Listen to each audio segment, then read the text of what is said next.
پہ ہاتھ رکھا، کہنے لگے کاشا سوچ تو صحیح تو کیا کر رہا ہے؟ حضور نے فرمایا علی ہٹ جاؤ، میرا اور ان کا معاملہ ہے۔ جناب کاشا آگے بڑھ رہے، نبی کریم نے فرمایا میں اپنی امت کو درس دینا چاہتا ہوں، خبردار خبردار زندگی میں تمہارے ہاتھ سے زبان سے کسی کو تکلیف نہ پہنچنے پائے، خبردار۔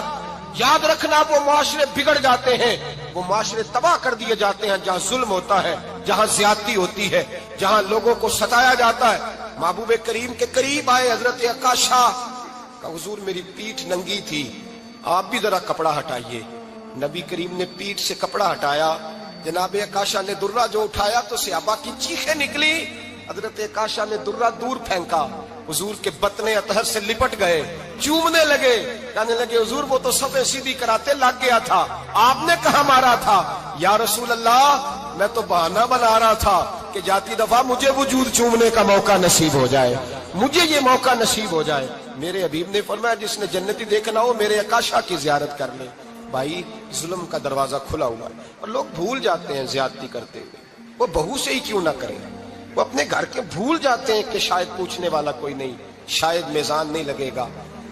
ایران کے بادشاہ نے اپنے بیٹے کو پڑھانے کے لیے ایک استاد صاحب کا بندوبست کیا۔ استاد صاحب کو کہا کہ میرے بچے کو دین پڑھائیے، میں چاہتا ہوں کل اس نے عنان حکومت کو سنبھالنا ہے تو یہ دین سے آگاہ ہو جائے، اس کو کچھ سکھائیے پڑھائیے۔ بہت نیک بزرگ بڑے درویش عالم پڑھانے لگے، اسباق مکمل ہو گئے، دین کے اسباق قرآن مجید پڑھایا، احادیث طیبہ کا درس دیا، اصول فقہ سے روشناس کرایا۔ جب بچے نے مکمل تعلیم حاصل کر لی اور آمین ہو گئی، دستار ہو گئی، فارغ ہو گئے، تو پھر ایک دن استاد صاحب نے کہا بیٹے کل تم نے ضرور آنا ہے، کچھ بات کرنی ہے۔ شہزادہ گیا ملنے استاد صاحب سے، استاد صاحب نے کنڈی لگا لی، ہاتھ میں درہ پکڑ لیا، مار مار کے پورے وجود کو زخمی کر دیا، کوئی غلطی نہیں، کوئی بات نہیں، مارا۔ اب بچہ آیا آ کے بادشاہ سلامت سے کہا کہ ابا جی سمجھ نہیں آئی، بڑا مارا ہے استاد۔ تو سیانے تھے نا بادشاہ، یہاں تو قاری صاحب روز کٹہرے میں کھڑے ہوتے ہیں، مولوی صاحب آپ نے میرے بچے کو کیوں مارا ہے؟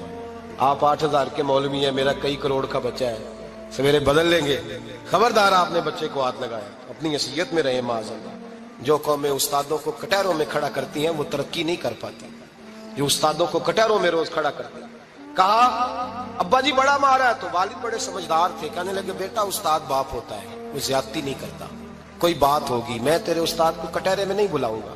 اماں سے بات کی، اماں کہنے لگی بیٹا میں تیرے باپ سے کیسے بات کروں، ڈرا تھا۔ وقت گزر گیا، 22 سال بیت گئے، 22 سال گزر گئے، بادشاہ